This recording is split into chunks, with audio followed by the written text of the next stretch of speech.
هل العاصفة اللي حدثت في مصر سببها لعنة الفراعنة؟ هنعرف كل ده بالتفصيل. الهرم الأكبر هو واحد من أكبر الألغاز في التاريخ، لغز محير لكل اللي بيقف قدامه، بيذهل من عظمة البناء الذي ليس له مثيل، وبيفكر إزاي إن هو اتبنى بدون أي تكنولوجيا تساعده في البناء. والعلماء لغاية الآن لم يستطيعوا كشف لغز الهرم الأكبر، وهناك أماكن لم تكشف لحد الآن في هذا الهرم العجيب، ومفيش أي مخلوق يعرف إيه اللي موجود فيه بالظبط لحد وقت قريب جدا. طلعت إشاعة عن غلق الهرم الأكبر في شهر 6، ولكن محدش من الناس صدق، وتمر الأيام ويتقفل الهرم بالفعل، ويطلع خبر رسمي يقولك إن سبب إغلاق الهرم هو الرطوبة. بيقولوا إن ده إجراء روتيني بيتم عمله من الوقت للتاني للحفاظ على الآثار المصرية. فالكلام يبدو منطقي جدا، والحقيقة ما نقدرش نقول غير كده. اشمعنى بقى في الوقت دون بعد دخول باحثين يابانيين للهرم الأكبر دخلوا أجهزتهم الحديثة عشان يفحصوا كل جزء فيه بدقة شديدة،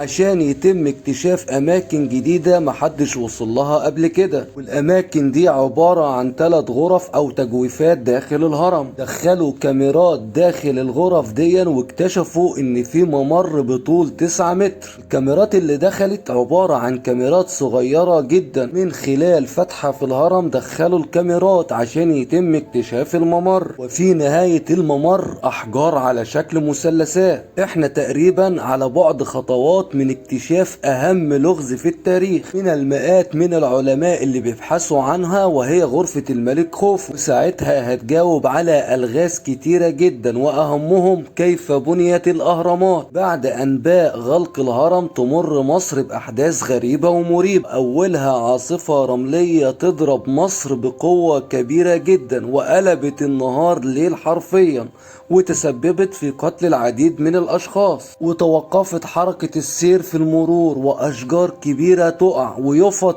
مستحيل إنها تقع ووقعت من الرياح القوية. قد يكون الأمر صدفة أو غير صدفة. البعض قال إنها لعنة مقبرة الملك خوفو، خصوصا إن لعنة الفراعنة في التاريخ لها ذكريات مرعبة جدا. معروف إن أي حد بيزعج المومياوات في قبورهم بتحل عليه اللعنة. أشهرهم لعنة توت عنخ آمون اللي مات 15 واحد من اللي اكتشفوها. خلونا بقى نمسك الموضوع من أوله. الأهرامات مبنية من أحجار ضخمة جدا، ويزن الحجر 15 طن، بما إن غرفة الملك الحجر بتاعها 70 طن. فلك أن تتخيل مدى صعوبة هذا البناء بدون أي معدات يا صديقي، واللي بنوه كان في العصور القديمة. فكيف بنيت هذه الأهرامات بدون أي معدات؟ إزاي البشر كان عندهم القوة لسحب هذه الأحجار؟ دكتور مصطفى محمود هو كاتب ومؤلف ودكتور مصري، ألف أكتر من 89 كتاب، وأشهرهم البرنامج بتاعه اللي كان متكون من 400 حلقة. وده يا صديقي كان رأيه في بناء الهرم الأكبر. عائلة بتلف حوالين الهرم، وبعدين يكون موجود الأوناش والمقطورات والكاميونات والعجلات الصلب اللي تشيل 70 طن. وكمل الدكتور مصطفى محمود كلامه وكشف عن سر مرعب جدا. قال إن بناة الأهرامات كان عندهم طرق سرية جدا في بناء الهرم الأكبر، إلا إن العلماء في هذا العصر كان عندهم وسيلة سرية وعلم خاص بيلغوا بيه الجاذبية الأرضية، وده عن طريق إلغاء الجاذبية الأرضية. وبالطريقة دي وبكل سهولة يقدروا يتحكموا في الهرم. فالجاذبية هي من أهم الأشياء الموجودة في الكون اللي بتحافظ على توازن الأجرام. والعلماء من ساعة ما تعرفوا على الجاذبية، من ساعة ما التفاحة نزلت على دماغ نيوتن وهم بيحاولوا إزاي يبطلوا مفعولها. نرجع بقى لموضوع الهرم بتاعنا. قبل ما نبدأ حلقتنا، لو انت لسه ما اشتركتش في القناة انزل اشترك في القناة وفعل زر الجرس. يلا بينا نخش على الحكاية.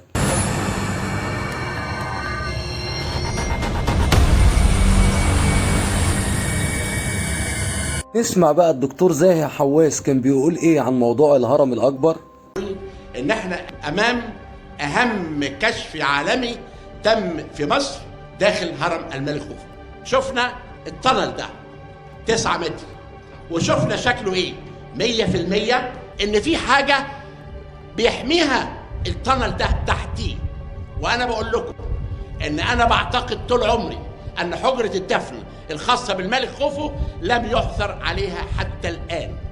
وأنا بعتقد أن هناك احتمال كبير جدا، وده أكيد، أن التنل بيحمي حاجة إيه؟ في اعتقادي الشخصي ممكن تكون حجرة الدفن الحقيقية الخاصة بهرم. وطبعا محبين الآثار طاروا من الفرحة، قالوا خلاص كده هنقدر بقى نرد على التشكيكات والإشاعات إن مش المصريين اللي بنوا الأهرامات، ويسكتوا بقى عن الكلام دون اللي بيتقال إن الفضائيين اللي بنوا الأهرامات أو قوم عاد أو حتى اليهود. الكلام ده كان منتشر بنسبة كبيرة جدا، إن خوفو مش موجود أصلا، لأن لا موجود له نقوشات ولا موجود له تمثال ولا موجود حتى كتابة على الجدران، مع انه كان ملك عظيم. وبالتالي لما يلاقوا غرفة الدفن بتاعته هيبقى اكبر دليل واضح، والملك خوفو هو اكبر واعظم بكتير من الملك توت عنخ امون اللي ما كملش حكمه 11 سنة. بس عموما الكلام عن النفق ده مش جديد ولا جه فجأة ولا اي حاجة من الكلام دون، لان الموضوع دون كان بادئ من 2015، وده لما مصر قررت تعمل مشروع اسمه اسكان بيراميدز، والمشروع ده كان الهدف منه فحص الهرم الأكبر.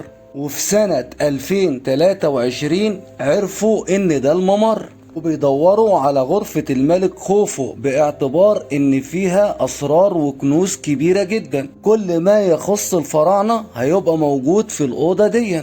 والقدماء المصريين خبوا فيها علومهم ومعلوماتهم عشان أحفادهم هم اللي يلاقوها. ده غير ان الجماعة دي معتقدة ان الهرم الاكبر هو مصدر للطاقة، ولو قدروا يشغلوه صح زي ما اجدادهم قالوا هيصحوا وريث الشيطان. في كلام تاني بيتقال عن لعنة الفراعنة، وده كلام بدأ ينتشر بتوسع حبتين، وهو بيردد كلمات تحذيرية بيقول فيها مكتوب على الجدار العتيق: من يدخل إلى البيت الكبير لا يرجع إلى حياته الأولى، من يعرف السر الرهيب لم يرى الكون كما عرفه. البيوت أسرار ونحن البيت القديم وأسرارنا محفورة على الجدران، لا تفتح التابوت وإلا سيسبح الموت بجناحيه على كل من يجرؤ على إزعاج الفرعون النائم. وبكده تكون حلقتنا خلصت عن سر الهرم الأكبر. لو انت لسه ما اشتركتش في القناة انزل اشترك في القناة وفعل زر الجرس، وما تنساش اللايك الجميل بتاعك. تحياتي.